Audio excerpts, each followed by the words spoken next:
That car battery of yours, it's probably not dead at all. It's just sulfated, and understanding the difference between those two states will cost you exactly $2 and a few hours of your time. Upwards of 80% of the lead-acid batteries getting tossed out of cars, boats, motorcycles, RVs, and solar setups aren't failing because their physical lifespan is over. They are being replaced because lead sulfate crystals have coated their internal plates, dropping their capacity so low that a normal charger can't bring them back. The lead plates themselves are perfectly fine. The acid is fine. The plastic housing is fine. Your battery isn't broken. It's just choked up.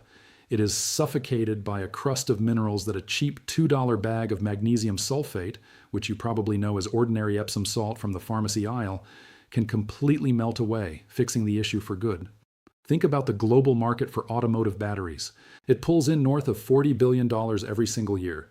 The typical car battery runs you anywhere from $100 to $200, and you are expected to swap it out every 3 to 5 years. Throughout a lifetime, the average driver owns several cars and relies on countless battery-dependent systems. Paying for new batteries is one of your biggest repeated vehicle costs, yet it is entirely preventable. If this industry actually taught people how to stop sulfation and treat it when it happens, their sales would plummet. An industry that keeps the cure hidden gets to sell you the exact same product over and over again for as long as you drive. The actual chemical fix to stop this endless cycle costs $2. Scientists have known about this chemistry since the 1950s. The military relied on it during major supply crunches when fresh batteries simply weren't an option, and the machinery still had to run. People living off the grid use it constantly to keep their massive, highly expensive solar storage banks alive. But the auto industry desperately wants to keep the words Epsom salt and dead battery far apart in your mind. $2 is a massive drop from $200. This is the reality of electrochemical desulfation, a recovery method the auto world has understood for 7 decades and actively kept out of your hands. If you care about this kind of hidden truth, hit subscribe and ring that bell. It's time to crack open the secrets they wanted to keep buried. Let's rewind to see where this began. Picture Paris, 1859. A French physicist named Gaston Planté was tackling the puzzle of storing electrical power. In that year, he created the lead-acid battery. It is the exact same base technology that gets your engine cranking today, over a century and a half later. Planté's invention was brilliantly simple. He placed 2 lead plates into a bath of sulfuric acid. Running an electric current through this setup caused a chemical shift, turning the positive plate into lead dioxide and the negative plate into sponge lead, effectively trapping electricity as chemical potential. When that battery was used, the whole process flipped. It released power while changing the surface of both plates into lead sulfate. From his very first tests, Planté realized that lead sulfate was the crucial middleman for both taking a charge and giving it away. Inside a well-maintained battery that is constantly being charged and drained, the lead sulfate created during use easily melts back into the acid bath during charging, resetting the plates for the next round. But as Planté noted in his original lab journals, which are still held at the French Academy of Sciences, trouble starts when a battery sits empty for too long. That soft, easily dissolved lead sulfate starts to harden. It crystallizes, shifting into dense, stubborn deposits that barely dissolve in acid and fiercely resist the charging current meant to break them down. This slow hardening process over long periods of rest would eventually be named sulfation. Just decades after the battery was invented, it was already known as the #1 reason these units fail. Every single electrochemist studying lead-acid setups in the late 19th and early 20th centuries ran into sulfation and wrote about it. The mystery wasn't whether it happened, but if it could be undone. And the breakthrough came from a totally unexpected place. During the Second World War, military mechanics hit a wall with battery shortages. Lead and sulfuric acid were precious wartime commodities. Making a new battery meant taking resources away from bullets, planes, and naval vessels. Mechanics got strict orders to save every single battery they could instead of throwing them away, so they experimented. They tried blasting them with high current pulses, swapping out the acid and mixing in different soluble salts. These methods were written down in classified maintenance logs that sat in military vaults in London, Washington, and Canberra for years. Through all that wartime trial and error, magnesium sulfate, Epsom salt, proved to be an absolute powerhouse for softening and melting away those stubborn crystal deposits on the plates. Even in tiny amounts, the magnesium ions in the acid bath somehow disrupted the way lead sulfate tried to form its crystal structure. It stopped the hard crystals from growing and made it much easier for the existing soft ones to dissolve when plugged in. Those Army mechanics didn't perfectly understand the microscopic science behind it. They just cared that it worked. Batteries that were considered total garbage were suddenly firing up engines again after a dose of Epsom salt and a long, slow charge. By the 1950s and 60s, post-war science finally caught up and explained exactly why this was happening. Studies published in the Journal of the Electrochemical Society proved how these additives affected sulfation. They verified that small doses of magnesium sulfate cut down the severity of the crystal buildup and made it much easier to reverse the damage, both by altering how the crystals grew and by making the acid bath more conductive. This was rock-solid, peer-reviewed science, completely free from any corporate sponsor who might want to hide the results. So let's break down exactly why batteries fail, why the vast majority of dead ones still have plenty of life left, and what a little Epsom salt is actually doing on a molecular level. A standard lead-acid battery holds its charge by using a totally reversible chemical dance between lead dioxide, and sulfuric acid. When you drain power, the materials on both plates react with the sulfate in the acid to create lead sulfate. This releases the energy you need but eats up the sulfuric acid, which is exactly why a dead battery has weaker acid than a fully charged one. When you charge it back up, the incoming electricity simply forces the reaction backward. The lead sulfate turns back into pure lead and lead dioxide, tossing the sulfate ions right back into the liquid. In a battery that's well cared for, this back and forth cycle works perfectly hundreds or thousands of times. The lead sulfate that forms during a normal drain is a delicate powdery crystal known as alpha lead sulfate, and it melts right back down the second you hit it with a charge. The nightmare starts when you leave a battery sitting empty or mostly empty for a long time. We're talking days or weeks. When that happens, that soft alpha lead sulfate morphs into beta lead sulfate. This is a much bulkier, harder, and incredibly stubborn crystal that barely dissolves in acid. It demands way higher voltages and much longer charging sessions to break down. This hardened sulfation slowly chokes off the active surface area of the plates, killing your battery's capacity and driving up its internal resistance. When we talk about severe hard sulfation, the exact thing that sends most batteries to the scrap heap, it means those beta crystals have multiplied and grown so huge that they act like a physical brick wall, completely blocking the battery acid from touching the plates. At this point, your standard charger is completely useless because the electrical reaction physically can't reach the lead underneath that crust.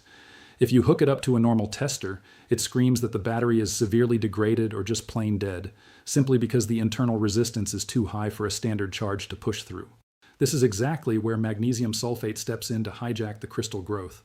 Lab tests prove that when magnesium ions are swimming in that acid, they naturally cling to the outer edges of the lead sulfate crystals, the exact spots where new sulfate molecules would normally attach to make the crystal bigger.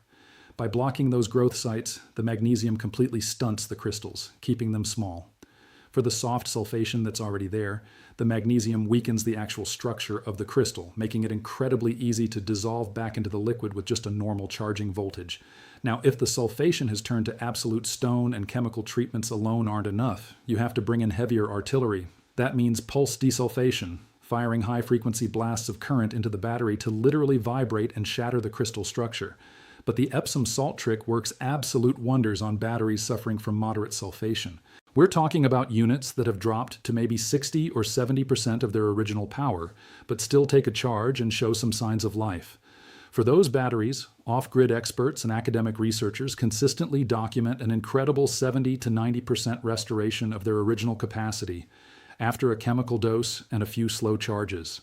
For the truly far-gone batteries that have been sitting dead for years, the success rate drops, and you'll probably need that pulse equipment alongside the chemical treatment.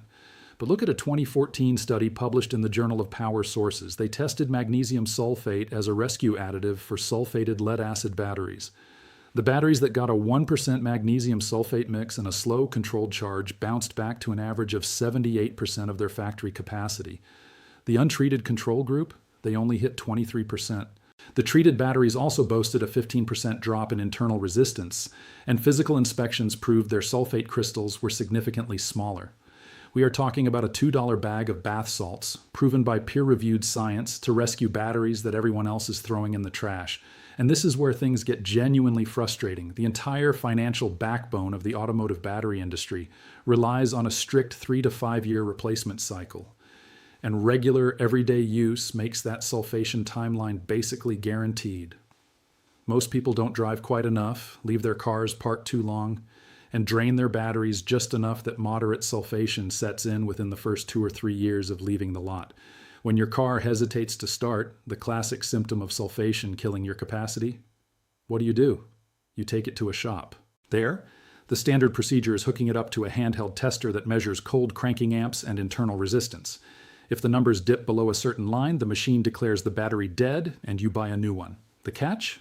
That little machine cannot tell the difference between a battery that has genuinely self-destructed with crushed plates, shorted cells, or a leaking case, and a perfectly healthy battery that is simply suffering from reversible sulfation. Both issues trigger the exact same failing grade on the screen. Both issues get the exact same prescription. Throw it out and buy a new one. The mechanic giving you that bad news isn't trying to scam you. They are just following the diagnostic steps they were taught.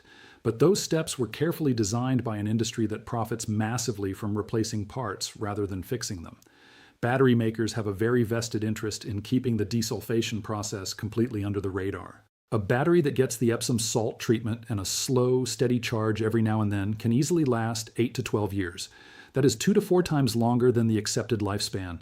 For the average driver who might buy 3 or 4 batteries over a decade, fixing the sulfation means the industry loses out on 2 or 3 guaranteed sales. If everyone started doing this, battery replacements across the board would plummet by an estimated 30 to 50%. In a $40 billion industry, that means $12 to $20 billion in annual profits simply vanishing into thin air, all because everyday drivers learned what vintage mechanics and off-grid solar guys already know. The industry knows they can't completely erase this science, so they try to cash in on it instead. Next time you're at the auto parts store, look at the shelves of battery conditioners, restorers, and maintenance fluids. They cost $10 to $25 a pop. The secret active ingredient in most of those little magic bottles, magnesium sulfate, Epsom salt, they are hitting you with a 500 to 1,000% markup for the exact same powder you can buy in the health aisle. They figure if you're going to find out the secret, they might as well make sure you buy a fancy label instead of a $2 cardboard box. But despite all that, the pure knowledge stayed alive. It survived in the workshops and the off-grid cabins where buying a new battery simply wasn't an option. Today, the off-grid solar crowd is the absolute best source for real-world desulfation data. A massive bank of 12 to 24 heavy-duty lead-acid batteries to store solar power can cost anywhere from $1 to $5 grand. When those start losing their juice to sulfation, throwing them away is financially ruinous and terrible for the environment. So they learned how to fix them. The solar community has perfected Epsom salt treatments, slow charging rhythms, and pulsing techniques, sharing thousands of success stories across blogs, forums, and video channels. Take a homesteader out in New Mexico who documented his entire rescue of a massive bank of 16 flooded golf cart batteries. They were 6 years old and dragging at barely 55% capacity. By hitting them with an Epsom salt electrolyte mix and running them through 3 slow, deliberate charging cycles over 4 weeks, he brought that entire bank back to 82% of its original power. Those batteries kept his lights on for another 3 solid years before he finally had to replace them. He logged every single voltage drop and capacity gain, proving the process to tens of thousands of people online. You see the exact same thing in the military restoration world. Guys rebuilding World War II Jeeps and armored trucks are dealing with batteries that have sat totally dead for decades, literally the worst sulfation imaginable. Yet by using heavy Epsom salt treatments combined with specialized pulse chargers, they are successfully waking up 20 and 30-year-old original batteries. It doesn't work every single time, but the success rate is high enough that veteran restorers always attempt the chemistry trick before spending a dime on a replica battery. Old-school auto electricians who work on classic cars, the guys forced to keep obsolete electrical systems running because replacement parts don't exist, still use these methods every day. A vintage mechanic down in rural Texas gave an interview to a classic car magazine a few years ago, saying that an Epsom salt flush is his automatic first step whenever a car comes in with power issues. For batteries with moderate sulfation, he estimated his success rate was over 70%. That means out of every 10 batteries a standard shop would have thrown in the garbage, he saved 7. So here is exactly how you pull this off. But first, listen to the safety rules because you are dealing with literal battery acid. Serious warnings here. Lead-acid batteries are filled with sulfuric acid that will severely burn your skin and blind you. You must wear chemical-resistant gloves and safety goggles the entire time. Do this outside or in a highly ventilated space. Charging batteries kicks out hydrogen gas, and if that builds up past 4% in the air, it becomes highly explosive. Absolutely no open flames or sparks anywhere near your workspace. If that acid gets on your skin, flood it with water instantly for 15 solid minutes. If it hits your eyes, keep rinsing continuously and get to a doctor immediately. Also, this trick is exclusively for traditional flooded lead-acid batteries, the kind with the little removable caps on top. Do not try this on sealed AGM or gel batteries. Their internal architecture is completely different, and this will not work. First, you need to test your battery. Let it sit untouched for at least 2 hours. No charging, no draining. Then, hit it with a multimeter to check the open circuit voltage. If it reads above 11 volts, the internal cells are still alive, and it's a prime candidate to be saved. If it's dragging below 10 volts, you likely have a reversed cell, or actual physical plate damage, and no chemical trick will fix that. Go buy a new one. The same rule applies for physical trauma. If the plastic case is cracked, bulging, or leaking fluid, throw it out regardless of what the voltage says.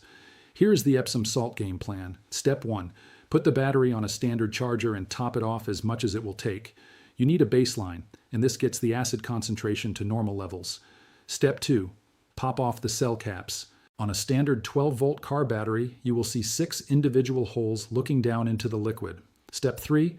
Mix 7 to 8 teaspoons of pure Epsom salt into 1 cup of distilled water. Do not use tap water. The random minerals in it will poison your battery. Keep stirring until the powder is completely dissolved and the liquid is totally clear. Step 4. Grab a turkey baster or a large plastic syringe and squirt roughly equal doses of your mixture into all 6 cells. Only add enough to hit the standard fill line.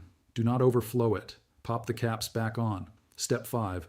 Hook the battery up to a smart charger and dial it down to the absolute lowest setting. You want a trickle charge of 2 amps or less. Let it run low and slow for 24 to 48 hours. This slow pace is mandatory. Blasting it with a fast charge creates way too much heat and robs the magnesium ions of the time they need to attack those crystals. Step 6. Once that marathon charge is done, unhook it, let it sit for 2 hours, and test the voltage or run a load test. Compare those numbers to where you started. If the capacity jumped, meaning better voltage under load and stronger cranking power, run the entire drain and charge cycle 2 or 3 more times. To squeeze out every last drop of performance, you usually want 3 to 5 complete slow cycles spread across a week or 2. So what are the realistic results? For lightly sulfated batteries, under 3 years old with just a little hesitation, you can expect a massive 70 to 90% bounce back after a few cycles.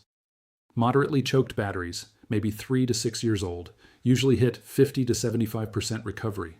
Severely crusted batteries that have been dead and forgotten for over half a decade, you might get 20 to 50% back, or they might just stay completely dead. But honestly, if a $2 pinch of bath salts gets your engine turning over again, that is a massive win.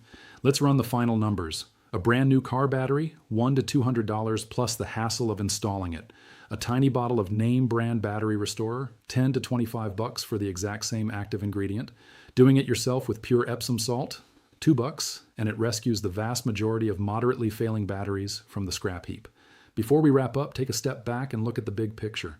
The power source firing up your modern car relies on a chemical design from 1859. Sure, over the last 165 years, engineers have tweaked the efficiency and toughened up the plastic, but the core engine, lead dioxide, and acid, is exactly what Gaston Planté built in his Paris lab.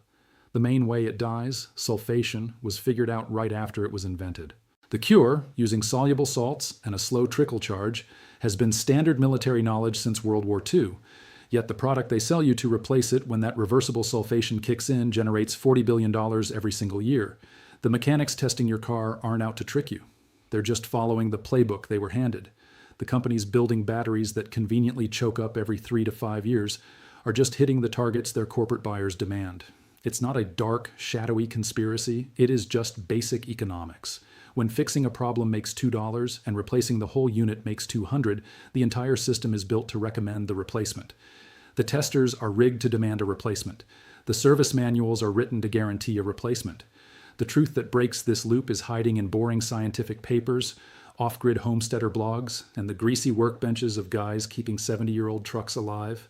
It just never gets an invite to the mainstream conversation. But some secrets refuse to disappear. They just sit quietly in the pharmacy aisle, packed in a cheap carton next to the stomach meds, completely ignoring the fact that a mechanic just told you to throw away $200. If this video made you realize there are better questions to be asking, hit that subscribe button and share this right now. Every time you share, you chip away at that $40 billion wall, and every subscription fuels the effort to keep breaking open the vaults they thought they locked for good.